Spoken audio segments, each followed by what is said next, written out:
Those that incited violence on the street under the guise of protest, that tried to tear down what New York City police officers did every day. We tried to warn, it must not go on, it cannot be tolerated. That blood on the hands starts on the steps of City Hall in the office of the mayor. It is a dangerous time for America, a simmering civil war that is now upon us. Street protests calling for death to cops, and a narrative being driven by those who are focused not on what will be good for all, but good for a few. And police officers in every city and every town on heightened alert for fear of their lives. Let's get to it. Pleasure to welcome back who has been on the inside and understands what life in law enforcement is really like.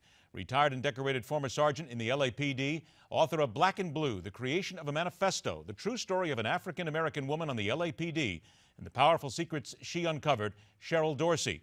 And also let us welcome retired New York City Police Sergeant, adjunct professor at John Jay College of Criminal Justice, and author of The Criminal Investigative Function. Joe Giacalone joins us today. We thank you both for joining us. Thanks for having me. Thank you, Ed. Sergeant Dorsey, I'm going to begin with you. The soundbite that we just heard. The critics and also the police union there is blaming the mayor of New York for what they seem to believe is not having their back, not being behind them, and certainly not doing everything he can to make sure that this does not become a cops are killers rhetoric and sort of an agenda, if you will. Do you agree with what the police union in New York is saying? Well, you know, I can't get caught up in the politics of what goes on there between the mayor and that union. I can't speak to the mayor's heart. I can't blame him for what happened. I think, and let me say this, let me offer my condolences to the men and women on the New York Police Department, as well as the families of those officers that were killed. But I don't believe that this really had much to do about the protests. I think rather this terribly disturbed young man was trying to make a point, and it's unfortunate that he did it by using these officers as a vehicle to draw attention to himself. Would you then believe that the rhetoric that we have heard and a lot of the comments that we have heard in the last couple of weeks are those that would drive someone, whether mentally ill or not, in order to go out and look to kill a cop? Well, certainly that's possible, and obviously it's probable because here we are. But, you know, to hold a group or a movement, this thing that's going on, I mean, there's a legitimate complaint out there about Black lives being taken at the hands of police officers, and so let's not forget that. But to say that that's the sole cause for someone who has a mental illness and acts in a way that's inappropriate, I don't think it's quite fair. All right, Joe, let me come to you here because certainly it's not the sole reason, but would you then agree with those who say that this is divisive anti-cop rhetoric that we're hearing from the mayor and others? Sure. I mean, and even the media, I mean, there's been perpetrated day in and day out, basically painting the police as the bad guys. And there's a lot of people in our society who are already criminals, and they keep on hearing this day in and day out, and they're brainwashed even further, and then they take it upon themselves to act. So then what do we need to do then if we get to this point? Because obviously the rhetoric is already out there. So if you have these sick individuals that are walking around that have an access to weapons, how are then the cops supposed to be able to protect themselves and the citizens?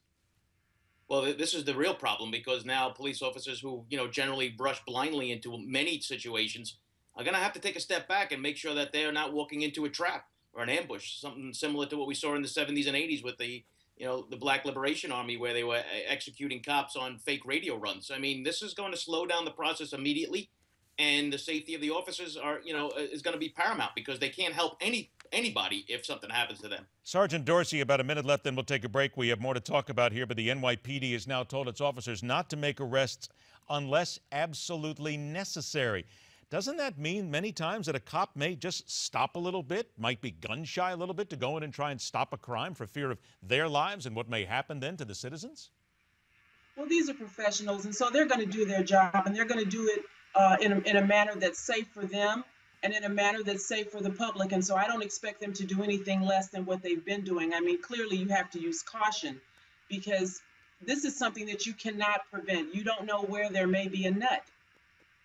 Would you, though, not say that a lot of the cops right now, and I know we've used this word before, they're not scared, but there is a heightened fear for their lives? Absolutely. And I mean, that goes without saying. There are dangers inherent to being a police officer. And so we never let our guard down. But that would be my hope. That would be my thought. They just need to be more vigilant and more diligent in the way that they perform their duties day to day now because of what's going on. All right, Sergeants, please stand by, both of you. Sergeant Cheryl Dorsey and Sergeant Joe Giacalone return after the break. We dive into the powerful police unions and their part in rooting out the bad cops and keeping the good ones on the street. And at 22 after, syndicated talker Jerry Doyle weighs in on where the narrative goes from here. It's all coming up on MidPoint.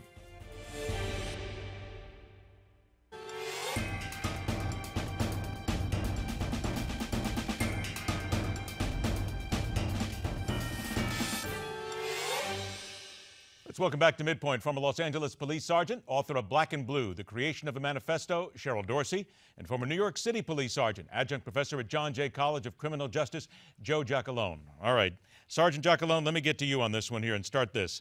With regard to cops right now, there is no doubt, I don't think we're going to argue for a minute here, that there are bad cops out there. We know this. There's bad people in every line of work. But isn't it now to the point of the police unions themselves? They've got to get forward here. They've got to get on top of this, and they have got to do everything they can to clean out every single bad cop they can find so that we don't get down to this once again, all cops are bad scenario. Well, sure. I mean, it even starts in the hiring process first, though. That's really where they have to focus on many of their different types of issues that they're having. The recruitment and selection is paramount. And once you get in the police department, then they have to figure out how they weed them out, whether it's through a early warning system where if you get a lot of complaints and they look into you that way, or whatever it may be. There's no easy solution to it once they're already hired. Isn't the easier solution, though, that quite frankly, if you have repeat offenders here, you're out. You're fired. No pension, nothing. Get rid of them. Don't we have to get to this absolute point here to make sure that there's no doubt whatsoever what's there and who is in a police uniform? Well, sure, that would be the ultimate way to do it. However, it's very difficult in policing because of all the false allegations that do happen against the police. I'm not saying that all the allegations are false by any stretch of the imagination, but many of them are. People, bad guys know to get back at the police as they file complaints that the cop took my money, he beat me, he did this. So if you get a record of a lot of different, if you have an active cop, they're going to get these type of complaints. So it's not a easy situation to handle. Sergeant Dorsey, in your opinion, is it a matter of trying to weed out the false accusations, or as some people would charge, it's a matter that the police unions themselves are just so powerful that they can cover up whatever they want whenever they want to? Well, we see this all the time. When an officer does a bad deed, the first thing most police departments do is they start to circle the wagons, and they want to find a way to mitigate that bad behavior. So let's admit that it's bad, and let's get rid of them. It's very easy to fire an officer who does something that's a violation of policy or law. So let's fire them, and then let's forbid them from ever becoming a police officer again. You get one bite at the apple, you mess up, you're gone, that's it. Then why aren't we there? What you just said is absolutely, it makes a tremendous amount of sense. Why aren't we there?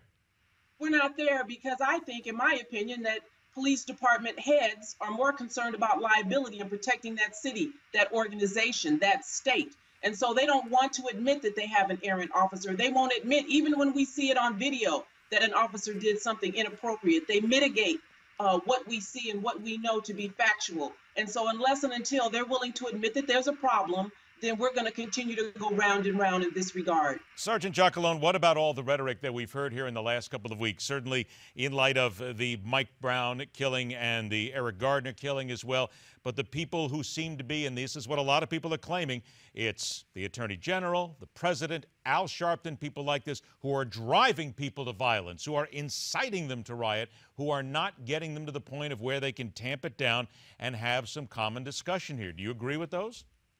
Well, what I would say is that, the president, Eric Holder, I mean, he has made some statements in the past that were just inaccurate, whether it was the Cambridge incident with the professor up in Massachusetts, or even with Trayvon Martin, who wasn't killed by a police officer.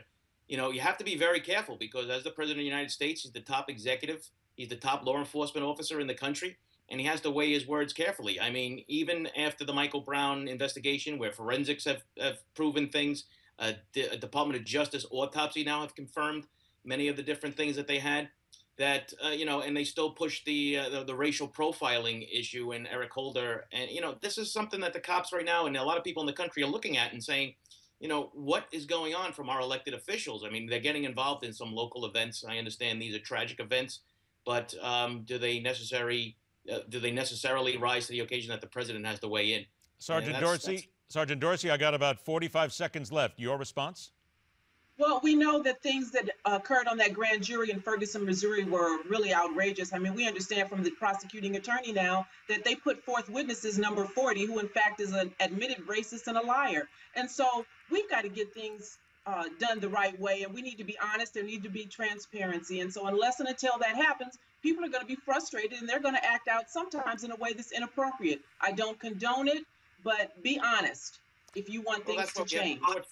Too. I mean, we have the court system. That's where you take your grievances to. I mean, if you look at the inaccuracies from eyewitnesses, where there's several of them, where, you know, so the grand jury kind of does their job. I mean, if it was me on the other end, or you, for instance, if you have 8 or 9 different stories from eyewitnesses, you would hope that they wouldn't indict. I mean, that's just common sense. 10-second answer, Sergeant Dorsey.